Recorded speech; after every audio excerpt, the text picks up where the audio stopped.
बिस्मिल्लाहिर्रहमानिर्रहीम अस्सलाम वालेकुम। Welcome back to my channel. You are watching kitchen diary with Farah. तो व्यूअर्स, कैसे हैं आप सब?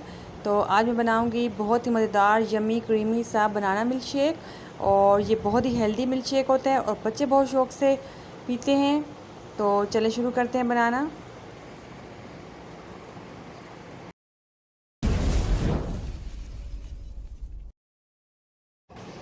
तो व्यूअर्स, ये हैं वो लिमिटेड से इंग्रेडिएंट जिससे मैं बनाऊंगी बहुत ही यमी क्रीमी सा मिल्क शेक। और यहाँ मैं ले लिए 6 केले और इनसे मैं बनाऊंगी 4 ग्लास।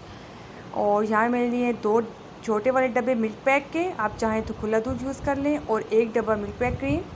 और साथ ही मैंने ली है शुगर, और शुगर आप टेस्ट के अकॉर्डिंग डालेंगे।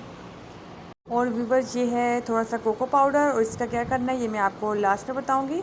और ये है थोड़ी सी बर्फ़। तो व्यूवर्स, मैंने सारे बनानास को कट कर लिया है और अब इनको मैं डाल लूँगी मिक्सचर में।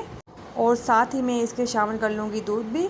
और मेरी आप तमाम देखने वालों से रिक्वेस्ट है, और जो मेरे चैनल पर नए हैं मेरे चैनल को सब्सक्राइब करें, मेरी वीडियो को लाइक करें और प्लीज़ फुल वॉच किया करें। और साथ ही मैं इसमें शामिल कर लूँगी 4 चम्मच शुगर। अगर आप मीठा ज़्यादा पसंद करते हैं तो आप इससे ज़्यादा भी डाल सकते हैं। और शुगर डालने के बाद मैं मिक्सचर को तकरीबन 1 मिनट तक चलाऊँगी और अच्छे से मिक्स कर लूँगी।